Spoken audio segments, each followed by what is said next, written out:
warahmatullahi wabarakatuh. Bismillah, alhamdulillah, salatu wassalamu ala rasulillah Muhammad ibn Abdillah wa ala alihi wa sahbihi wa mawala wa la hawla wa la quwwata illa billah amma ba'd. Jamaah salat maghrib yang insyaallah dimuliakan Allah SWT. Marilah sama-sama kita selalu menjadikan puja dan puji syukur kita kehadirat Allah Subhanahu wa taala atas limpahan nikmat taufik hidayah serta anahnya sehingga kita sama-sama bisa iktikaf, bisa menghidupkan sunnah Rasul sallallahu alaihi wasallam, yaitu mengkaji kitab-kitab para ulama, kitab yang diambil dari Al-Quran dan hadis. Salawat dan salam kita sanjungkan kepada Nabi besar Muhammad sallallahu alaihi wasallam. Semoga kita semua menjadi umat beliau yang selalu menghiasi bibir kita masuk dalam relung hati yang paling dalam dengan memperbanyak membaca sholawat atas baginda Nabi Muhammad sallallahu alaihi wasallam. Jamaah salat maghrib yang insyaallah dimuliakan Allah Taala. Biasa sebelum kita mulai membaca kitab Nasrul Ibad, kita kirim Fatihah untuk guru-guru kita. Semoga lantaran Fatihah yang kita baca menjadikan salah satu wasilah ilmu yang bermanfaat dan barokah. على دينا ولكنة صالحة ولا حضرة النبي المصطفى محمد صلى الله عليه وسلم وعلى آله وأزواجه وأولاده وخصوصا شمس القادر الجلالي وخصوصا مؤلف هذا الكتاب شيخ الدين ابن حجر العسقلاني وشيخ النووي البنداني وجميع أساتذة كرام مدرسة ومما دار العلوم. سيقول الله لهم الفاتحة. أعوذ بالله من الشيطان الرجيم.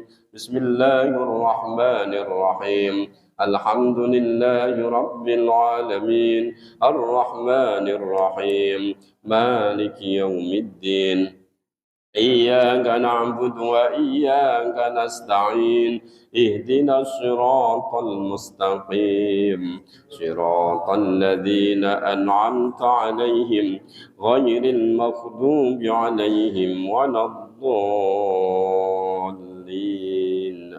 آمين. اللهم صل وسلم وبارك عليه وعلى آله.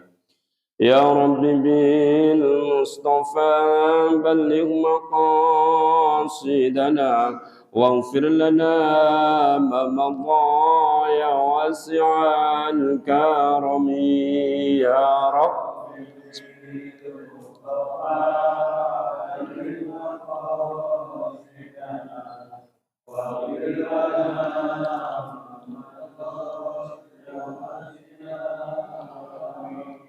أمن تذكر جيران بذي سلم مزجت دمعا جرى من مقلة بدمي يا رب بلغ مقاصدنا واغفر لنا ما مضى كرمي محمد سيد الكونين والثقلين والفريقين من عرب ومن عجم يا رب بلغ مقاصدنا واغفر لنا ما مضى يا واسعا هو الحبيب الذي ترجى شفاعته لكل هول من الأقوال مقتحم يا رب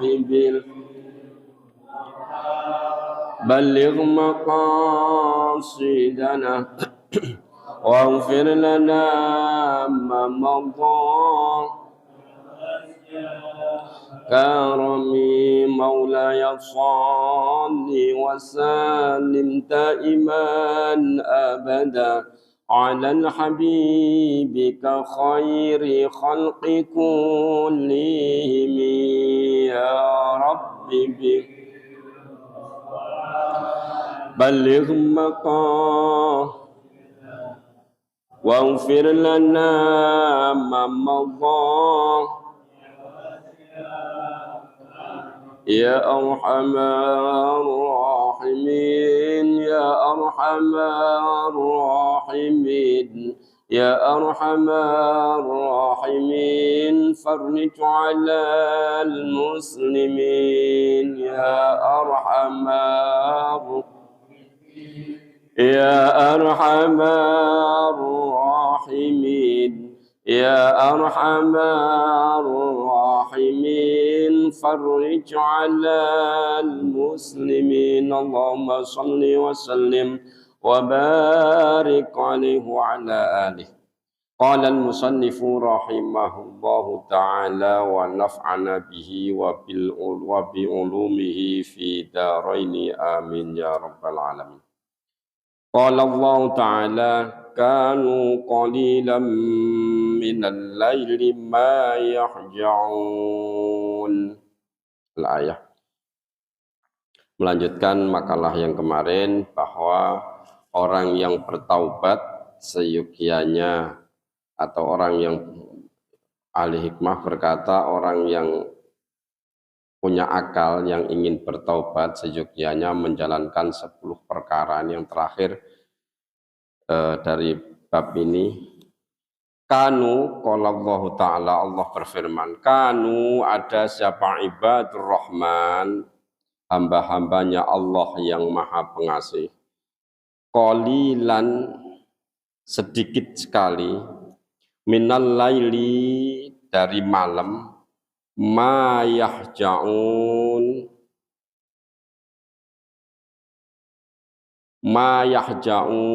itu pada tidur.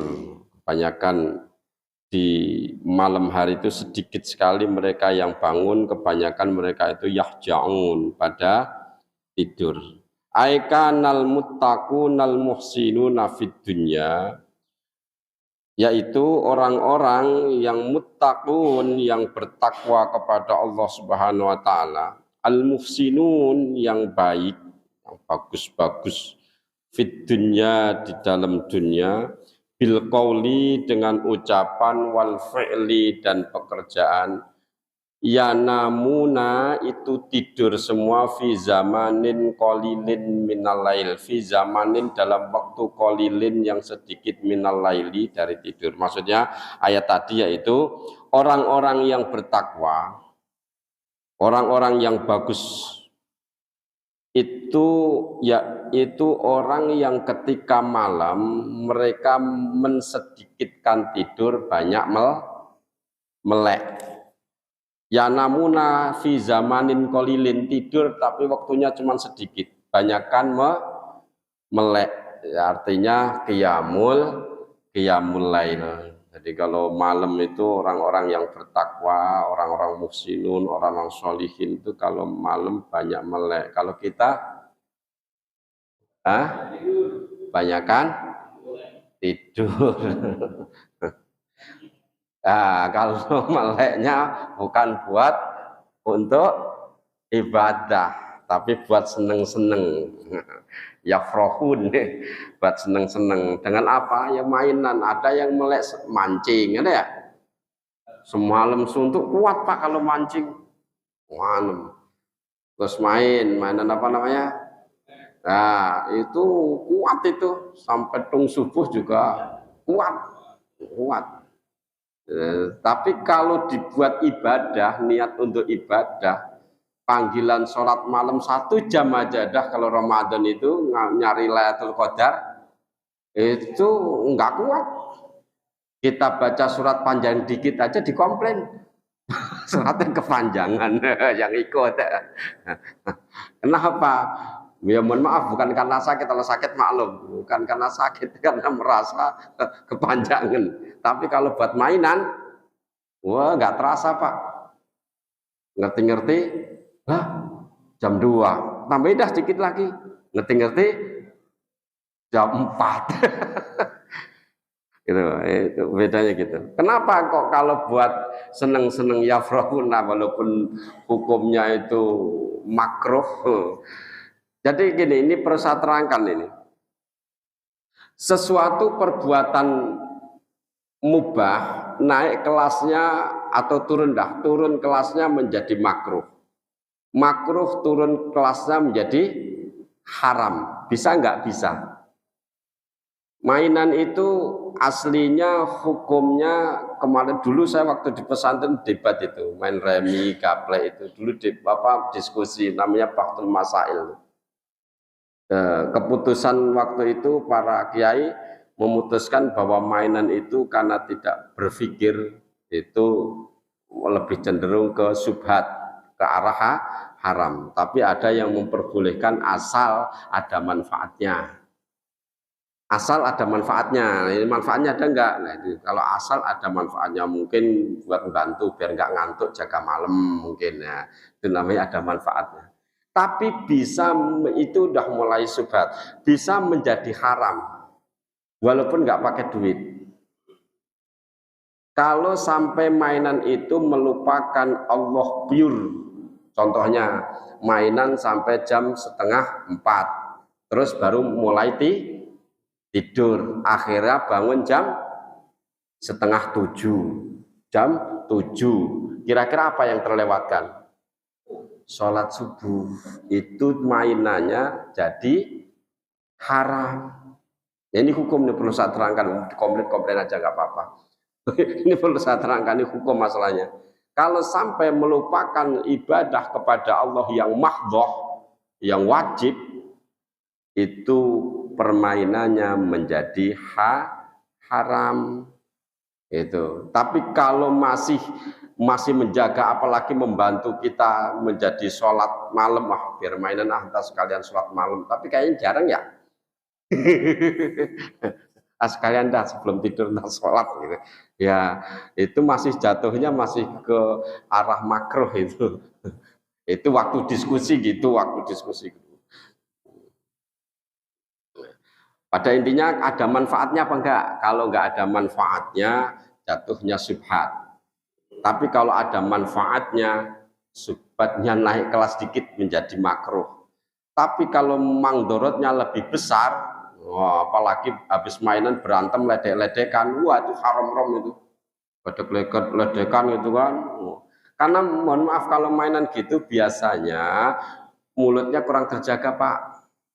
Ini jadi haram. Depannya ada bapaknya, sampingnya adiknya gitu ya, ngomong kasar aja. Makan nih gitu. Itu belum, ntar kalau ketemu kalimat bon bin keluar. Ya, mohon maaf nih. Anjing ini jelek banget nih. Itu udah biasa Pak kalimat gitu. Itu kan jadi haram kalimatnya yang keluar. Jarang kok Pak. Alhamdulillah, bagus gitu, jarang. Mungkin ada tapi jarang. Apalagi sudah pakai pitil, oh itu pure, itu haram, namanya judi. Udah pakai totoan apapun yang merugikan itu kategorinya judi. Mohon maaf nih, yang menyakitkan umpama nih, pas mainan yang kalah dicepit pakai cepitan baju itu haram Pak.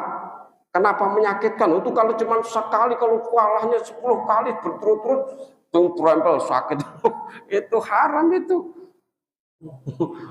Iya, atau dicablek yang kalah ditabok. Ya kalau yang nabok anak kecil, yang nabok orang tua. Sebiru, cubit ya, supaya yang judulnya menjadi mangdorot itu haram.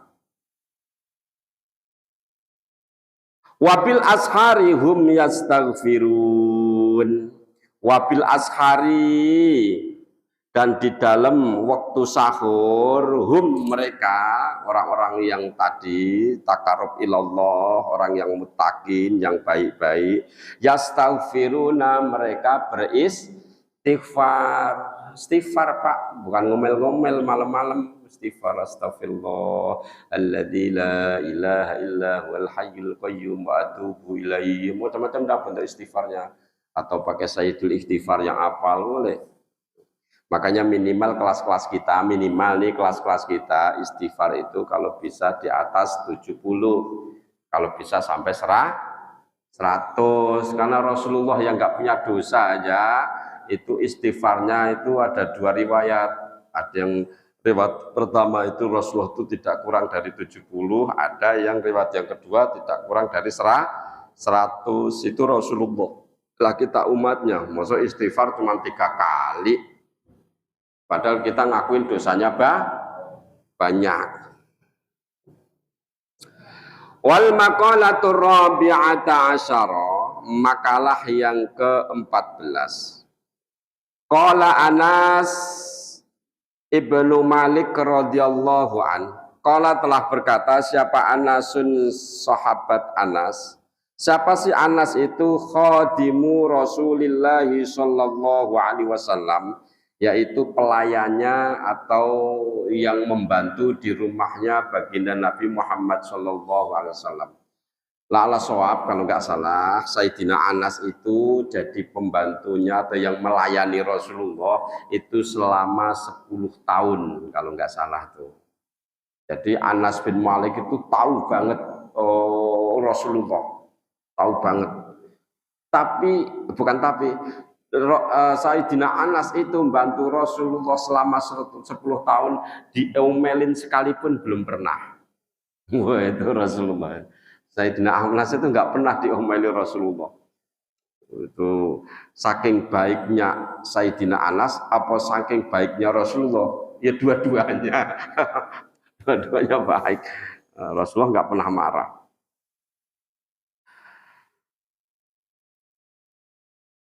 Apa yang dikatakan Sayyidina Anas? Innal arda, sesungguhnya bumi, tunadi itu memanggil-manggil, berteriak-teriak, kulla yaumin, setiap hari, iyana, kepada kita, bi asri kalimatin, dengan 10 kalimat.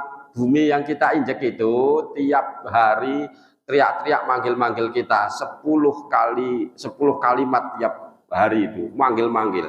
Dengar nggak Pak? Kalau dengar pingsan kali. Nggak dengar kita, tapi bumi itu teriak-teriak manggil-manggil kita. Apa kalimatnya yang dikatakan bumi? Ya bena Adam, wahai anak Adam. Anak Adam itu maksudnya ya kita manusia. Tas'a, kalian berjalan, ayat tajri ila kulli jihatin, yaitu berjalan ke mana aja arahnya. Kulli jihatin hala kaunika, ketika engkau ada di punggungku, ketika engkau ada ala dhuhri, di atas punggungku. Kalian tiap hari berjalan di atas punggungku gitu loh. Wa masiruka fi batni, tapi ingat tempat kembalimu adalah perutku, itu kata bumi. Kalian congkak jalan kemana-mana di atas punggungku, tapi ingat ya manusia, kembalimu itu di perutku, alias apa Pak? Dikubur. Ini mayoritas lah, ada yang matinya dibakar, itu kan minoritas. Yang diomongin ini secara umum. Secara umum itu kalian berjalan di atas bumi, tempat kalian adalah perutku, itu kata bumi. Itu ngomong beneran bumi, cuman kita aja nggak dibuka hijabnya. Kalau sampean dibuka hijabnya, dengar. Adakah yang dibuka? Dulu pernah saya ceritain, salah satu guru saya namanya Kiai Abdul Mukmin itu pernah dibuka hijabnya oleh Allah. Dibuka hijabnya, setiap benda yang ada di bumi ini bertasbih. Itu stres Pak. Jadi dia pas pulang dari sawah, setiap tanah yang diinjak itu ngomong subhanallah. Dia dikasih dengar tuh kursi yang didudukin subhanallah, dia bingung ya. Oh, jadi kayak orang gila, sehingga di kampungnya itu dia dikenal orang gila. Padahal dibuka itu sama Allah hijabnya, diperdengarkan semua makhluk Allah itu bertasbih. Ada dalilnya, ada. Yusabbihu lillahi ma fis samawati wa ma fil ard. Yusabbihu, bertasbih, ma fis samawati wa ma fil ard, apa-apa yang ada di langit dan apa-apa yang ada di bumi. Itu dalil itu. Dan pernah guruku dibuka itu hijabnya, kebingungan dia, malah jadi orang gila. Makanya ditutupnya hijab kita itu termasuk berkah. Sampean nggak akan bisa tidur kalau hijab sampean dibuka. Ada orang meninggal pas disolatin, sampean denger apa yang diomongin, bingung sana. Apalagi pas masuk kuburan, didatangin mungkar mangkir. Kalau pas orangnya yang baik mending. Kalau orang yang banyak dosa, ora iso turu. Teriak-teriaknya minta tolong, kita pusing. Makanya itu ditutup kita Pak, memang sama Allah. Ditutup sehingga kita nggak denger. Mungkin ini pas ngaji gini ada jin-jin yang denger, mungkin ada. Kita aja nggak dibuka hijabnya. Kalau dibuka sampingnya Pak Carto ada gede. Ya, kita nggak dibuka aja hijab mata, hijab telinganya nggak dibuka. Kalau dibuka mau tuh rasa turu. Makanya ditutupnya hijab itu berkah juga. Makanya udah kodratnya kita manusia tidak bisa melihat makhluk halus, nggak usah nyari-nyari dah. Kan ada kan yang nyari-nyari supaya bisa melihat makhluk halus. Kodratnya kita tuh ditutup, udah alhamdulillah ditutup, nggak usah nyari-nyari, nggak bisa ngelihat. Karena kalau melihat didatangin terus malah pusing ya. Udah kodrat kita gini aja.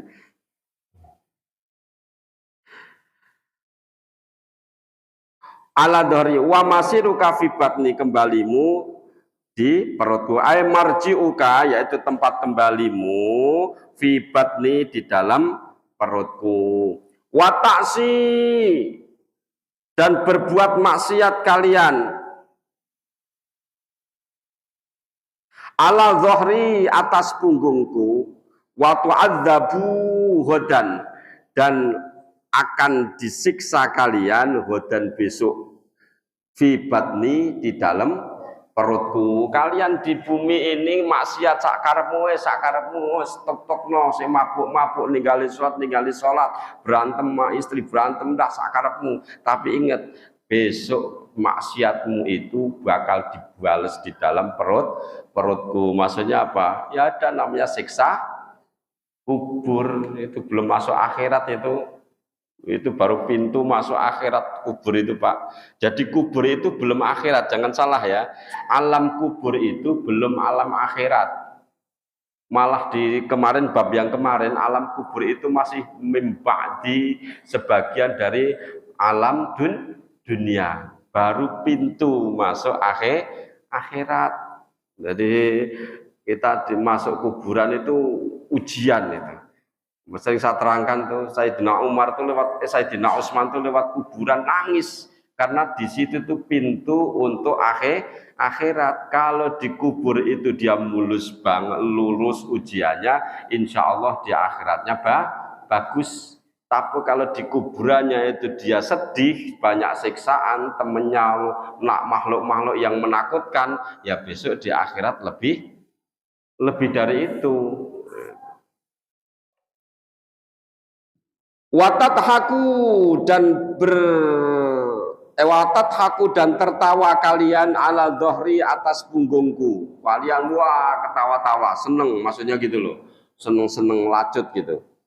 Watabki fi batni, kata bumi, kalian di punggungku pada ketawa cekikikan, kayaknya nggak ada beban hidup itu. Tapi ingat, watabki, kalian bakal nangis, fi batni, di dalam perutku. Itu bumi ngomong gitu tuh. Qala Aliyun karramallahu wajhah, telah berkata Sayyidina Ali karramallahu wajhah, idza dhahikal alim, ketika orang alim ketawa. Ketawa di sini bukan mesem, ketawa bahak-bahak gitu. Wahahaha. Dhahkatan, satu kali ketawaan, ketawa yang sampai ngekel gitu. Maja, maka terkelempit itu apa sih? Apa Pak? Bahasa Jawanya ini kelempit, kalau bahasa Indonesianya apa? Terlipat, kelipat ya. Maka kelipat minal ilmi, dari ilmunya, jatan, 1 kali lipatan. Jadi kalau orang alim itu ketawa kebahak-bahak, ketawanya itu beda ya ketawa biasa gitu, gitu. Nah, itu ilmunya dia kelipet 1 kali lipatan kalau ketawanya sekali. Kalau ketawanya banyak, ya ilmunya kelipet-lipet. Maksudnya apa? Ya ilmunya berkurang. Makanya tertawa itu walaupun kata ilmu kedokteran apa namanya? Sehat ya? Kesehatan, tapi bagi orang alim kalau ketawanya kebablasan itu nggak bagus. Karena Nabi Muhammad itu jarang, hampir nggak pernah ketawa kebahak-bahak. Pernah ketawa gigi bahamnya kelihatan tapi nggak kayak kita. Pernah tapi nggak kayak kita. Kebanyakan Rasulullah itu senyum, nggak ketawa kebahak-bahak gitu. Watafruha, dan bergembira kalian ala dhahri, atas punggungku, kalian bergembira ria di atas punggungku. Watahzuna, dan sedih kalian fi batni, di dalam perutku. Kalian di punggungku tuh pada seneng-seneng, bahagia, pesta, macam-macam lah. Tapi ingat, kalian besok di perutku akan pada sedih. Ya, ini teriakan bumi ini. Bumi ngomong gitu. Kok Sayyidina Anas tahu ya? Gitu. Itu sahabat itu yang memang dekat sama baginda Rasul. Ngomong gitu ya enggak asal dari lisannya, ya enggak.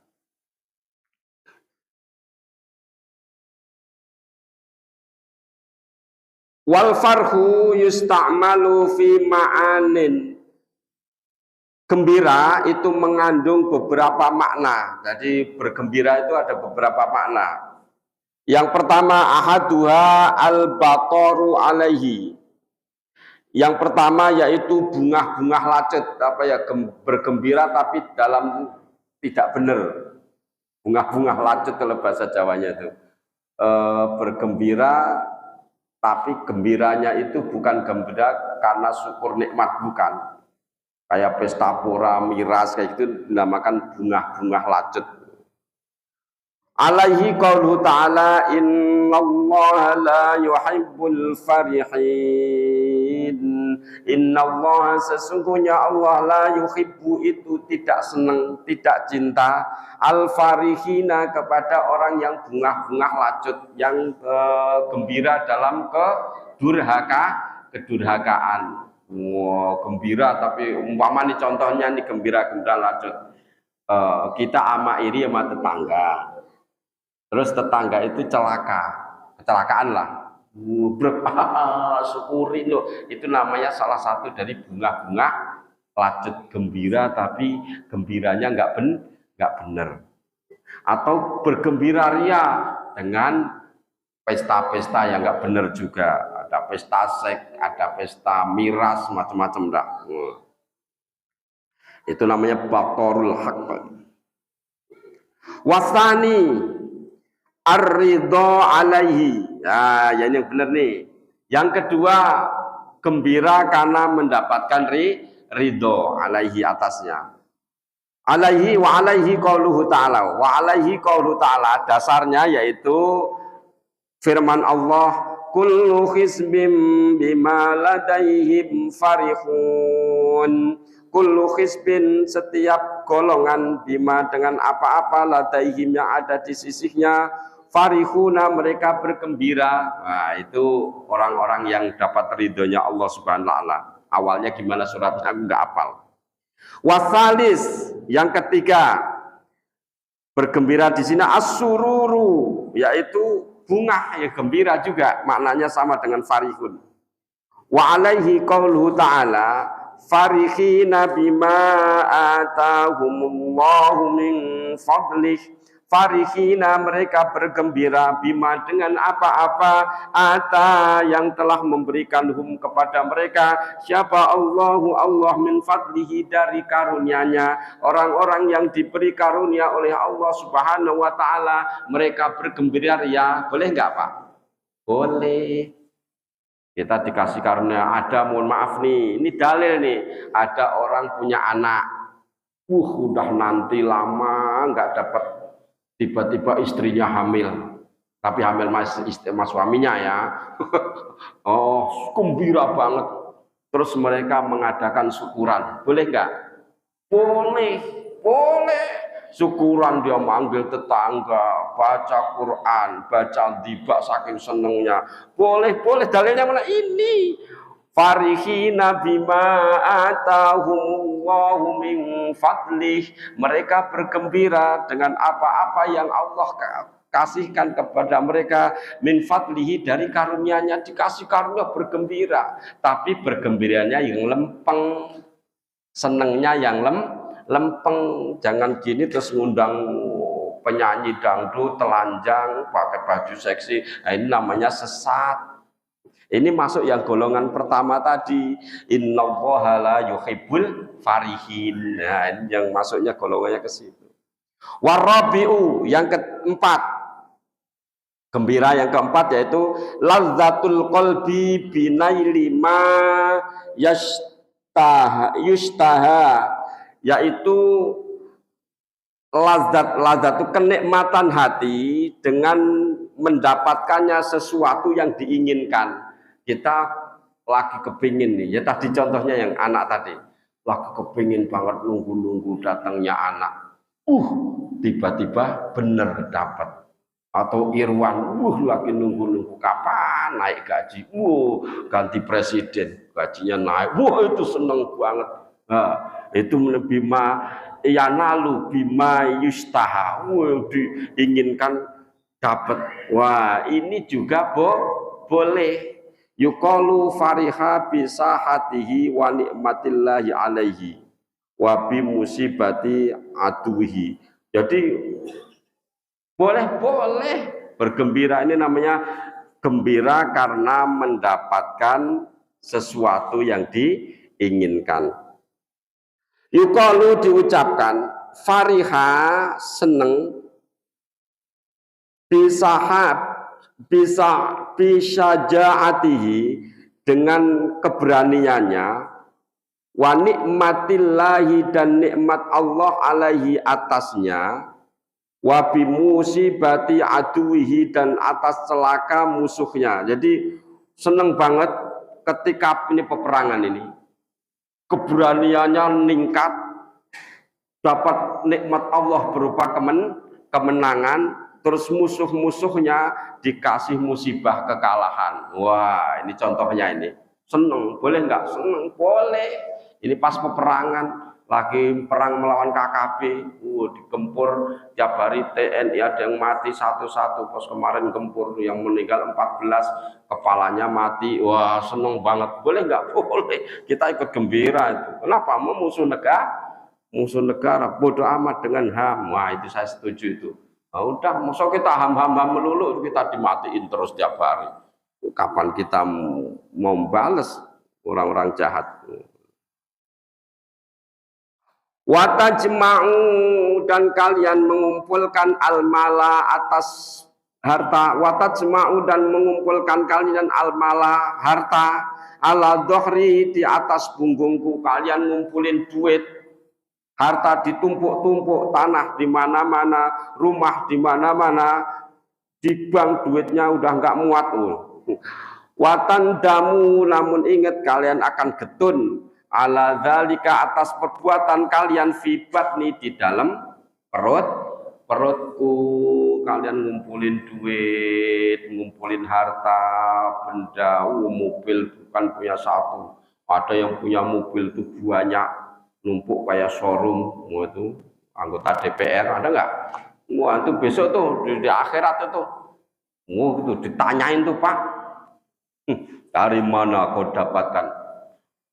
Min ainak tasabahu, dari mana kamu dapatkan hartamu? wa fima anfaquhu, dan kemana kamu infakkan. Oh, jangan salah.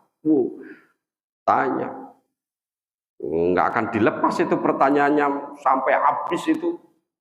Sampai habis. Jangankan duit miliaran. Dulu saya ceritain satu kapak aja 40 hari nggak kelar. Satu kapak. Lalu itu kalau mobil berderet-deret. Wah, itu berapa itu? Berapa tahun itu? Nah, itu udah diancam sama bumi, kalian kumpulin harta di punggungku, namun kalian akan nyesel besok di perutku. Makanya sering saya bacakan tuh kalau kadang ngimamin itu, wa anfiqu mimma razaqnakum min qabli an ya'tiya ahadakumul mautu fayaqula rabbi laula akhartani ila ajalin qarib fa asaddaqa wa akum minas sholihin. Wa anfiqu mimma razaqnakum, wa anfiqu, dan menginfakkanlah. Kata Allah itu, infakkanlah dari apa-apa rezeki yang telah kami berikan kepada kalian. Infakkan sebelum datang kepada kalian, yaitu kematian. Kalau sudah datang kematian, maka kalian akan nyesel. Kemudian kalian akan ngomong gini loh ngomongnya orang-orang yang nyesel itu, ya Allah, tundakanlah kematianku sesaat saja. Kalau engkau tunda kematianku, maka akan aku infakkan semua hartaku. Aku infakkan, sehingga aku ini menjadi golongan orang-orang yang soleh. Nah, ini. Jadi yang saya heran, duitnya udah miliaran, bukan ratusan juta dong, miliaran, kadang sampai triliunan, masih korupsi. Wah itu wes orang ngerti aku. Watakulu, dan kalian memakan al-haroma, barang haram, ala dohri, di atas punggungku. Watakulu, dan memakan kalian dibalas tuh. Apa adidanu, cacing-cacing. Besok tuh kalian sekarang makan barang-barang haram di punggungku. Besok kalian kalau masuk kubur, cacing-cacing gantian yang memakan kalian. Kita Pak, kalau itu maka kita nggak usah dipungkirin tuh, kalau bukan wali Allah aja, orang terkasih kita itu kemungkinan juga besok dimakan cacing tuh, digrogotin tuh. Makanya habis tinggal tengkorak habis hancur, tinggal apa Pak, yang tulang ekor, udah tuh yang tersisa itu. Terakhir itu tulang ekor itu. Tulang ekor itu menurut orang Hindu dibakar aja enggak apa-apa itu, enggak hancur itu. Nah, itu tinggal tulang ekor. Kita mungkin juga kalau masalah itu benar, kemungkinan kita juga dimakan cacing. Nah, kalau orang-orang soleh itu kayak Mbah Nawawi, Syekh Nawawi Al-Bantani sampai sekarang jasadnya masih utuh, dan orang-orang soleh yang lain dah. Wah, itu amalnya yang membungkus mereka. Jadi dilindungin, enggak berani cacing dekat. Mau dekat disentil makodamnya, ayo lo, mikir. Mungkin iya lo, enggak berani, dilindungi. Lah bagaimana dengan Rasulullah? Apalagi Nabi Muhammad. Kemungkinan Nabi Muhammad setelah dikubur bisa jadi jasadnya udah pindah di situ.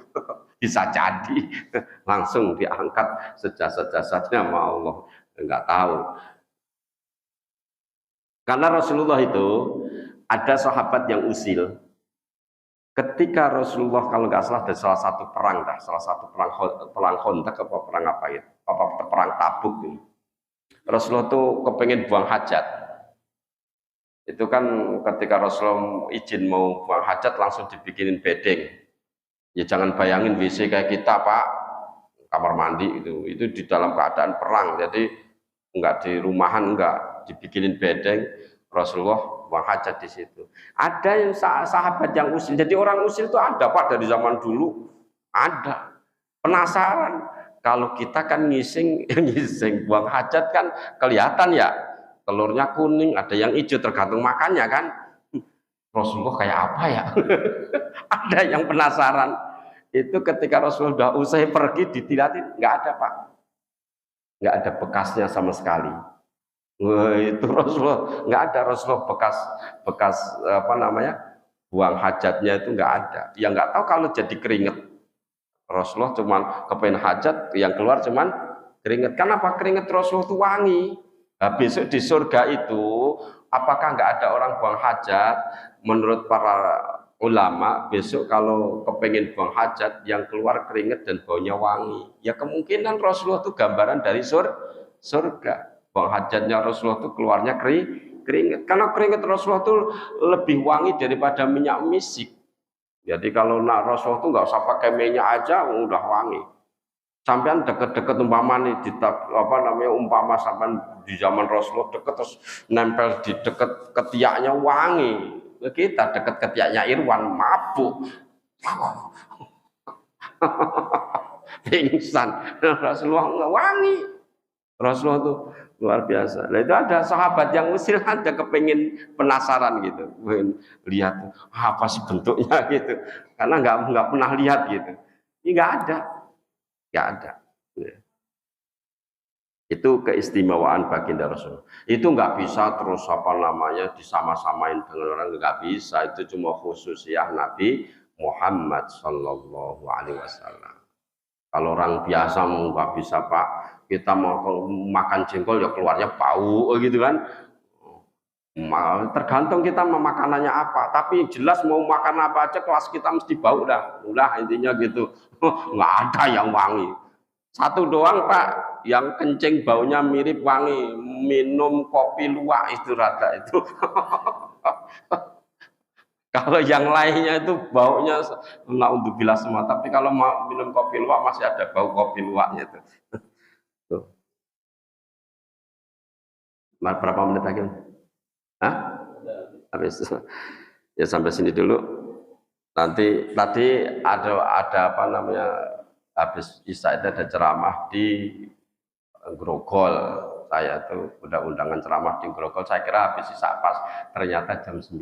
Jadi alhamdulillah bisa selesai. Tadi saya jam 7 kurang seperempat udah mau berangkat. Grogol sini dekat, belakang apa Kubah Mas, bukan Grogol terminal. Ternyata tadi panitia ngomong ntar pengajiannya saya ngisinya naiknya jam 9. Jadi rada aman, ini berangkat jam 8 berani. Wabillahi taufiq wal hidayah wal minkum. Assalamualaikum warahmatullahi wabarakatuh.